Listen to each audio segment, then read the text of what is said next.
সকালে বেশ বেলা করে ঘুম ভাঙলো নয়নার।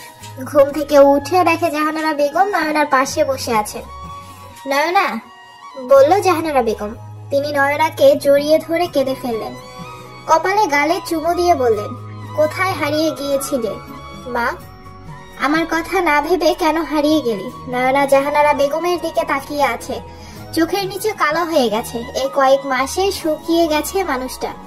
নয়না জাহানারা বেগমের চোখের পানি মুছে দিয়ে বলল, আমাকে ক্ষমা করে দিও আম্মু, আমার জন্য তোমার এমন অবস্থা হয়েছে। জাহানারা বেগম ছোট বাচ্চাদের মতো নয়নাকে জড়িয়ে রাখলেন বেশ কয়েকটা সময়। এরপর বললেন, তুই উঠে হাত মুখ ধুয়ে আয়, তোর জন্য তোর পছন্দের খাবার রান্না করেছি। নয়না ফ্রেশ হয়ে খাবারের টেবিলে এলো। তখন বেলা 10টা ছুঁই ছুঁই। নয়না চেয়ারে বসে আছে, জাহানারা বেগম নিজের হাতে খাইয়ে দিচ্ছেন। খাওয়া শেষ করে রুমে এসে মোবাইল হাতে নিয়ে দেখলেন এখনো জিয়ানের ফোনে টেক্সট ডেলিভারি হয়নি। নিজের অজান্তেই নয়নার চোখের কোণে অশ্রু জমা হলো। আচ্ছা, মানুষ কি এমন ভাবে কারো স্মৃতি মুছে ফেলতে পারে যেমন কোনোদিন সেই মানুষটা ছিলই না? আমার জীবন থেকে আপনার স্মৃতি, আপনার অস্তিত্ব আমি এমন ভাবে মুছে ফেলতে চাই যেন আপনি পৃথিবীতে কোনোদিন ছিলেন না। আমার স্মৃতি থেকে আপনার অস্তিত্ব মুছে ফেলতে চাই। কেন পারি না বলুন তো? যত ভুলে যেতে চাই ততই আপনার স্মৃতি আরো প্রখর হয়ে আমাকে যন্ত্রণা দেয়। নীলাঞ্জনা নয়নার পাশে এসে বসলো। নয়নার হাতের উপর হাত রেখে বলল, আমাকে বলো তোর সঙ্গে কি হয়েছে? নয়না বলল, আমি বাবাকে আর চাচুকে বলতে চাই। ওনারা তো বাসায় নেই, আদালতে গেছেন। আজ কেসের ফাইনাল শুনানি। কিসের কেস? তোকে হত্যা মামলার কেস। আসামি জিয়ান রেজা চৌধুরী। নয়না অবাক হয়ে বলল, মানে? এটাই সত্যি। বড় আব্বু পাগলের মতো তোকে খুঁজেছে। এরপর হত্যা মামলা, নারী নির্যাতন মামলা ঠুকে দিয়েছে জিয়ানের বিরুদ্ধে। কিন্তু আমার কেন জানি মনে হয় না জিয়ান হত্যা করতে পারে। তুই তো বেঁচে আছিস, দিব্যি সুস্থ আসছিস। তুই গিয়ে সাক্ষী দিলে রেজা হয়তো ফাঁসির হাত থেকে রেহাই পাবে। তুই কি যাবি কেস তুলে নিতে? তোমার এত দরদ উঠছে কেন? মরুক, আমি সাক্ষী দেব, যাতে সর্বোচ্চ শাস্তি হয় তার। দেখ, রেজা এরকম ছেলে না, ও খুব ভালো মানুষ। রেজার চোখে তোর জন্য ভালোবাসা দেখেছিলাম, তোকে হারানোর ভয় দেখেছিলাম। যে ভালোবাসা আর হারানোর ভয় এক সময় নিজের জন্য দেখতে। নয়না, রেজা তোর হাজবেন্ড, আমার ছোট বোনের জামাই। অতীতের কালো অধ্যায় আমি অনেক আগেই মুছে ফেলেছি। নয়না চুপ করে রইল। রাগ হচ্ছে তার, কেন যেন সহ্য হচ্ছে না নীলাঞ্জনাকে। নয়না উঠে নিজের বোরখা বের করে পরে নিল, সাথে সুন্দর করে হিজাব বেঁধে নিয়ে বাসা থেকে বের হয়ে গেল। থলামোনার দেওয়া টাকাগুলো তার কাছে আছে। নীলাঞ্জনা নয়নাকে থামালো না। নীলাঞ্জনা দীর্ঘশ্বাস ফেলে বলল, ভালোবাসা সহজ, ভালোবাসার মানুষটাকে ধরে রাখা কঠিন। নয়না কোর্টরুমে ঢুকেই বলে উঠল, জজ সাহেব, আমি জানি কে আসল অপরাধী। জজ সাহেব বললেন, silent in the court please. আপনার কিছু বলার থাকলে কাঠগড়ায় এসে বলুন। নয়নাকে দেখে জাহিনের চোখ কোটর থেকে বেরিয়ে আসার উপক্রম। জিয়ান যেন তার হৃদয়ে শান্তি অনুভব করলো। দীর্ঘক্ষণ জ্বলতে থাকা অনলে যেন হঠাৎ তুষারপাত হলো। নাজিম চৌধুরী অবাক হলেন বেশ। নয়না বলল, ইয়োর অনার, আমি সুনয়না তালুকদার। সবার কানাঘুষা চলছে আদালতে। অন্তর অবাক হয়ে তাকিয়ে রইল অনেকক্ষণ। তারপর মনে মনে বলল, নয়না ভাবি এতদিন পর কোথা থেকে আসলো। জাহিনের শাস্তি তো এবার আর সম্ভব না। নয়না কাঠগড়ায় দাঁড়িয়ে বলল, যাহা বলিব সত্য বলিব। আমি সুনয়না তালুকদার। আমার হাজবেন্ড জিয়ান রেজা চৌধুরী সম্পূর্ণ নির্দোষ। আমার হারিয়ে যাওয়ার পেছনে পাইলট রেজা চৌধুরীর কোনো হাত নেই।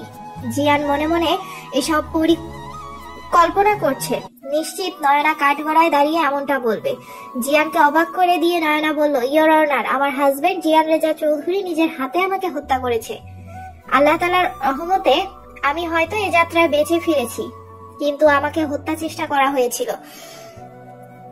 জিয়ান চিৎকার করে বলল, কি বলছো এসব? আমি তোমাকে হত্যা করব? কেন এসব করছো? মিথ্যে কেন বলছো জান?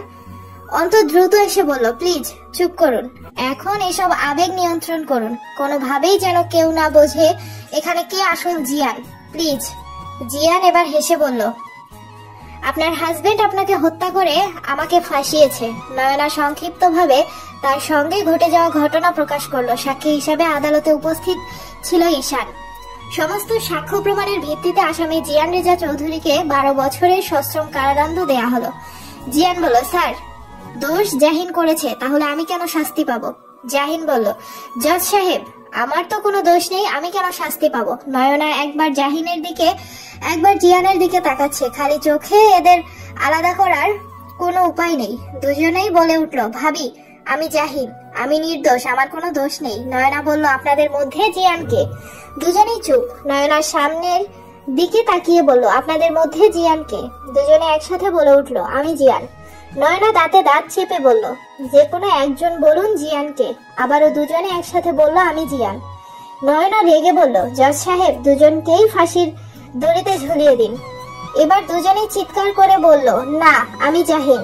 চেহারা এক দেখে আপনারা কি আমাদের বোকা বানাতে চাচ্ছেন? আমি কিন্তু জাস্ট 1 মিনিট জড়িয়ে ধরেই বুঝতে পারবো কে আসল কে ভুয়া। দুজনে একসাথে হাত বাড়িয়ে দিয়ে বলল, যান, একবার জড়িয়ে ধরো। জজ সাহেব হাতুড়ি টেবিলে বাড়ি দিয়ে বললেন, কি হচ্ছে এসব? এখানে কি শুটিং চলছে? এটা কোর্টরুম, বিহেভ ইয়োরসেলফ। এই আদালত আগামীকাল দুপুর পর্যন্ত মুলতবি ঘোষণা করা হলো। এর মধ্যে যমজ ভাইয়ের মধ্যে ভেদাভেদ নিশ্চিত করার আদেশ দেওয়া হলো। সবাই চলে যেতেই নয়না প্রথমে জাহিনের সামনে এসে বলল, আপনি কে? আমি তোমার প্লেন ড্রাইভার। জান, আমি তোমাকে হত্যা করব? তুমি কেন মিথ্যে বললে আদালতে? নয়না কিছু না বলে জিয়ানের সামনে এসে বলল, প্রতিশোধ নেওয়ার ইচ্ছে ছিল, তাহলে ভালোবাসার নাটক কেন করলেন? ভালোবাসার মানুষের দেওয়া আঘাত মানুষ সহ্য করতে পারে না। আমি কেন বেঁচে ফিরলাম বলুন তো? আমি মরে গেলেই বোধহয় ভালোই হতো। জিয়া নয়নাকে শক্ত করে জড়িয়ে ধরে বলল, আমি তোমাকে ভালোবাসি, আমার নিজের চেয়েও বেশি ভালোবাসি। আমি কোনো দিন তোমার সামান্য ক্ষতি করতে পারবো না। সেখানে হত্যা তো প্রশ্নই ওঠে না। Butter mushroom. নয়না নিজেকে ছাড়িয়ে নিয়ে বলল, আপনার ভালোবাসার ফাঁদে আমি আর আটকাবো না।